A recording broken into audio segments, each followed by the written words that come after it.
Yo people, welcome back to the YouTube channel. You already know what time it is. It's time for your Salzburg versus Chelsea preview. And listen, I have not even got enough time to marinate this chicken. The algorithm will barely get to grips with this video.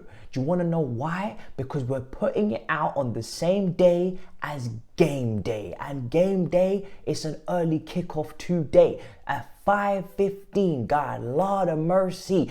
Help me, help you, help me, and leave your comments down below. Smash up the likes, positive engagement, positive results. Let's speak it and breathe it into existence. Thank you very much. Now, let's get into it because we've got a lot of content coming out on the channel at the moment. First of all, it's absolutely critical, vital, imperative, so important that we top the group, okay? Because Napoli, we could obviously play them if we finish second. We could also play Club Brugge, we could also play Bayern Munich, we could also play Real Madrid, we could also play PSG. As it stands, these are the teams currently top of their groups. It's much more favourable if we finish in first. We could play Dortmund, we could play Leipzig, we could play Marseille, we could play Inter Milan, we could play Porto, we could play any one of these teams if we win tonight against Salzburg. Big game, obviously in the reverse fixture we drew 1-1. They showed that they're a decent side. We played the better in my opinion in Potter's first game, but it was the first game, context has to be applied. Now, speaking of context being applied, let's talk about how we find ourselves in this predicament in terms of just the recent run of form. It's not looking good, bro. Do you know what I'm saying? It's a little bit of drop off here in terms of the chance creation, a little bit of drop off there in terms of the style of play, a little bit of drop off here in terms of the build up play, a little bit of drop off there in terms of the injuries, a little bit of drop off in terms of the actual opportunities for Potter to have this team consistently in training because we're playing so many games back to back to back to back. But speaking of, we still need to find our rhythm and we need to find our groove again. And that, for me, is what this game could also be about. Half of it is, of course, you have to be serious. You have to put out a strong team. Certain serious individuals have to be in this team. But also, on top of that, it's an opportunity to help ourselves in the future by laying down potentially some of the foundations for that in the run-up games in, the Premier League by trying to see certain things in this match that we haven't yet tried. So that's part of my logic with my team selection, and it is going to be a little bit of a shocker, and it's not a prediction, it's what I would like to see, what would make me semi-excited. So yes, but like I said, Sesko, we have to keep an eye. Fernando is injured. There's quite a few injuries for Salzburg, but also for us as well. We've got Fofana, Koulibaly, Reece James, Kante, same old. So it's normal.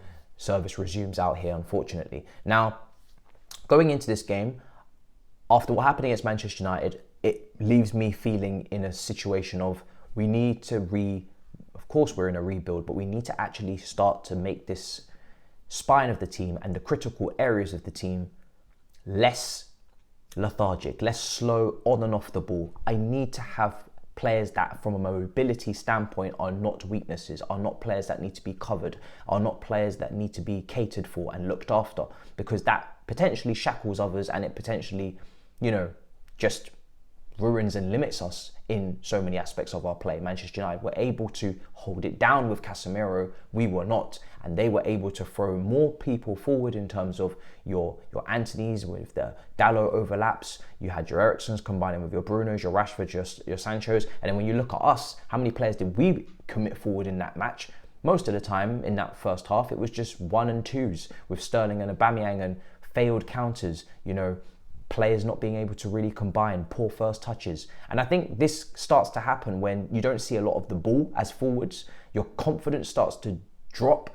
You are mainly just exerting your energy on chasing, lost causes and pressing. And when your foot doesn't feel the football for a long period of time, when it finally gets to you now, you're looking like you don't even play the game. You look like the game's playing you. And I want that to stop. And it was looking like it was going to in the first few games, but it started to tail off. But injuries, of course, never help us. No Reece James, no Kova. Obviously, he comes on, but he's basically injured, when he does come on, and that was confirmed. Koulibaly's out, Fofana's out, and this is why we were kind of handicapped in a way to play the team that we played from the beginning. So there's a lot going on. But I do want to see us commit more men forward. I do want to see us push more players into their natural zones like we did from the beginning in the first few games under Potter. And that's the context maybe behind a Sterling performance not being that great, is that he is playing in a front two, which is not really his mandate. But at the same time, he still hasn't been playing well recently. And nobody really in that game played great apart from a Kepa and a Trev. So it's very important to kind of just speak about all of these things and not get too sentimental on those new contracts for some of those older players, because like I said, we need to rebuild that midfield and we need to do it swiftly and quickly. But let's talk about this game and what I want to see. I would definitely start Kepa in goal. I think he's in good form. I think Mendy could play potentially the dead rubber against Zagreb if we win this match. He's played well. We don't need to say too much more. The goal that we conceded, I think there's many people at fault way before Kepa that could have put that fire out before the whole house came burning down. Speaking of the Red Devils. Now, in the back four, that's right, four.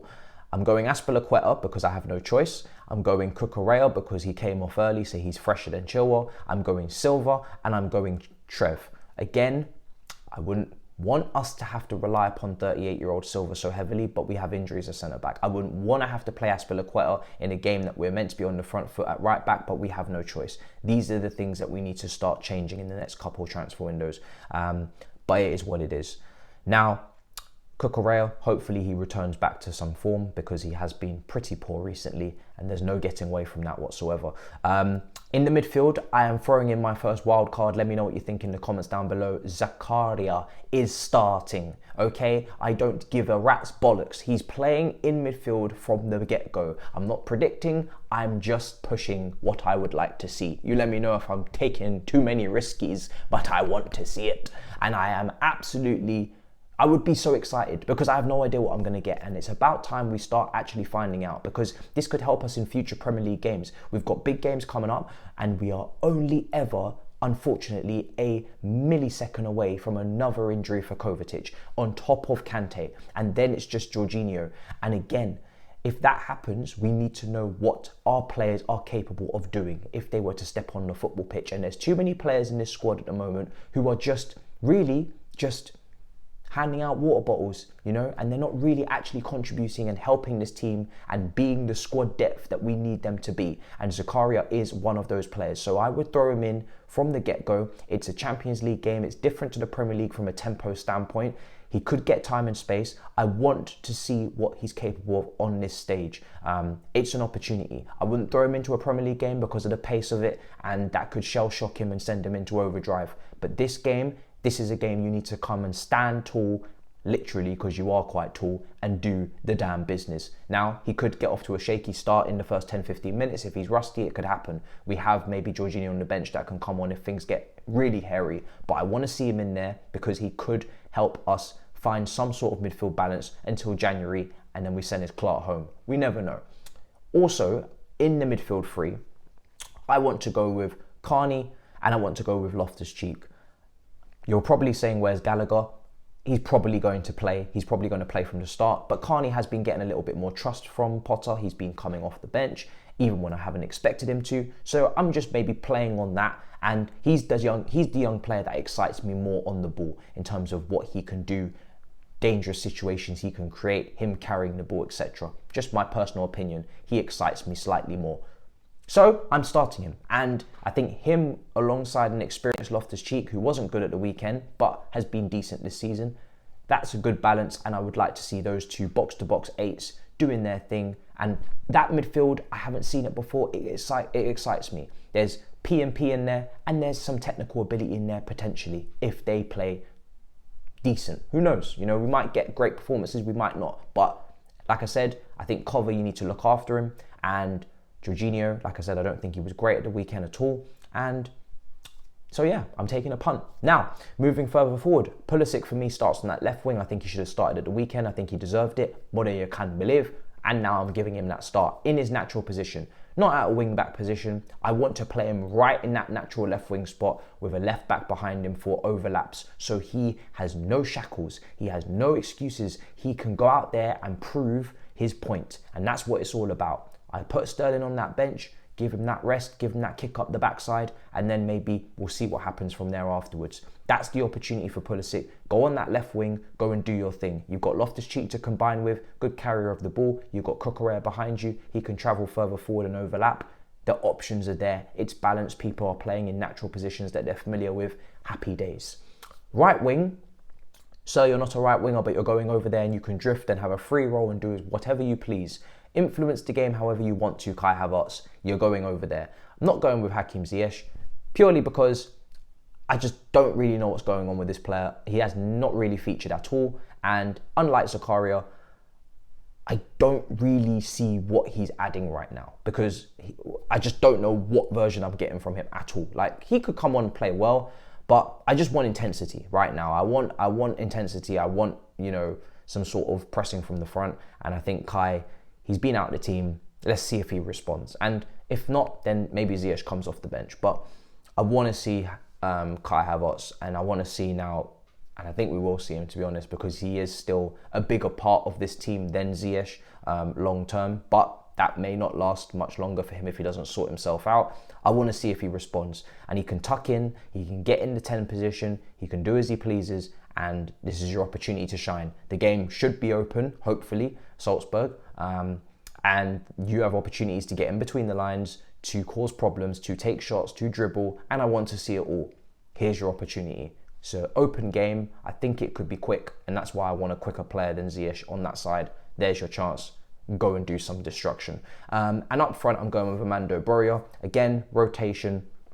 I thought he had a really good cameo last week in his start against Brentford. He was running the channels. He was squaring up to defenders. He was creating opportunities. And I just think he has got the shackles just firmly off of him. And he's not blinded or clouded by any sort of striker curse or whatever. You know, he doesn't care about the history of the Chelsea. He's here to just wreak havoc and play and just enjoy himself and try to make an impact on the team and make a good impression. And for me, he's doing that. So I'd love to see him start from the front, press from the front. There should be spaces. If you would play Aubameyang, I more than understand. He's got some goals in the Champions League. He's much more clinical. And if you give him his chances, you expect him to take them. So in a big game where you are looking to win and finish top of the group, more than understand if you start Aubameyang. Let me know in the comments down below what your team would be. Smash up the damn likes. And yeah, that's the team I'd put out. There's a lot going on.